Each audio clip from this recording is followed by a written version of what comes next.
Tagar kabur aja dulu, ketika ekonomi tak kunjung baik dan harapan menipis. Di tengah kelesuan ekonomi yang belum menunjukkan tanda-tanda pulih, sebuah frasa singkat mendadak viral, tagar kabur aja dulu. Bukan tanpa sebab, melemahnya daya beli masyarakat, lapangan kerja yang kian sempit, dan antrean ribuan pencari kerja di Bekasi untuk posisi yang hanya tersedia ratusan, menggambarkan realitas pahit di lapangan, rakyat sedang kesulitan bertahan, apalagi bermimpi besar. Fenomena ini menyentuh titik keputusasaan banyak anak muda yang merasa tak ada masa depan di negeri sendiri. Ketika Presiden Prabowo, dalam sebuah kesempatan, menanggapi isu kabur aja dulu, dengan respons sinis, emang gampang, sontak muncul polemik. Apakah negara memahami penderitaan rakyat atau justru makin menjauh? Ekonomi melemah, peluang menyempit. Tingkat pengangguran terbuka di Indonesia memang mengalami penurunan secara statistik, namun di lapangan, realitas berbeda.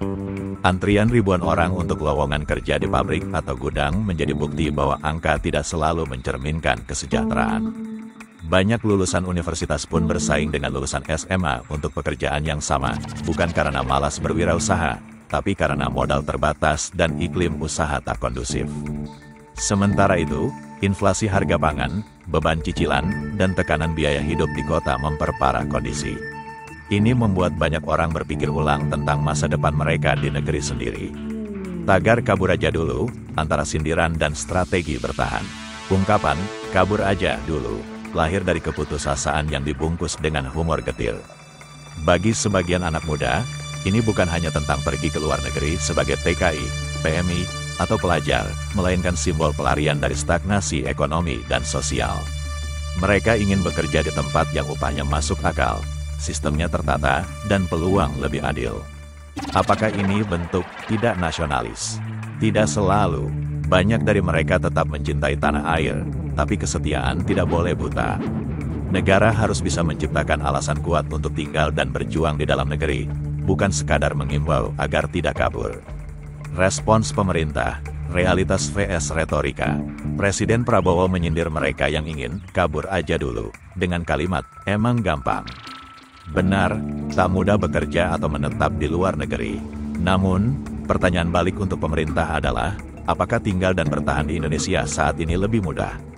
Jika ekonomi tidak bergerak, industri tak bertumbuh, dan UMKM tak ditopang serius, maka bukan hanya yang kabur yang perlu disorot, tetapi yang tetap tinggal pun bisa ikut tersingkir secara ekonomi.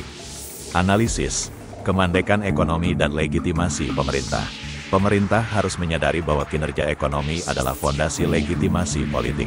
Seberapapun kuat narasi patriotik dibangun, jika lapangan kerja tak tersedia dan biaya hidup terus naik, maka trust deficit akan tumbuh. Bahkan, potensi sosial politik bisa bergeser menjadi frustrasi kolektif.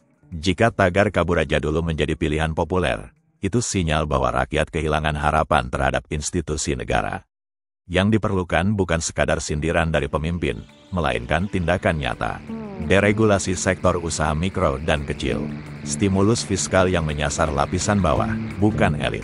Dukungan konkret untuk pelatihan, modal, dan perlindungan tenaga kerja lokal. Penutup, bertahan atau pergi, itu pilihan rasional. Dalam krisis ekonomi, pergi atau bertahan bukan soal keberanian atau nasionalisme semata, tapi kalkulasi rasional untuk bertahan hidup. Pemerintah perlu memahami ini dan menjadi pelayan kesejahteraan, bukan sekadar pengatur narasi. Jika anak-anak muda ingin kabur, mungkin sudah waktunya negara membenahi rumah, bukan menyalahkan tamunya. Tagar kabur aja dulu bukan bentuk pengkhianatan, tapi mungkin sinyal SOS dari generasi yang merasa ditinggalkan.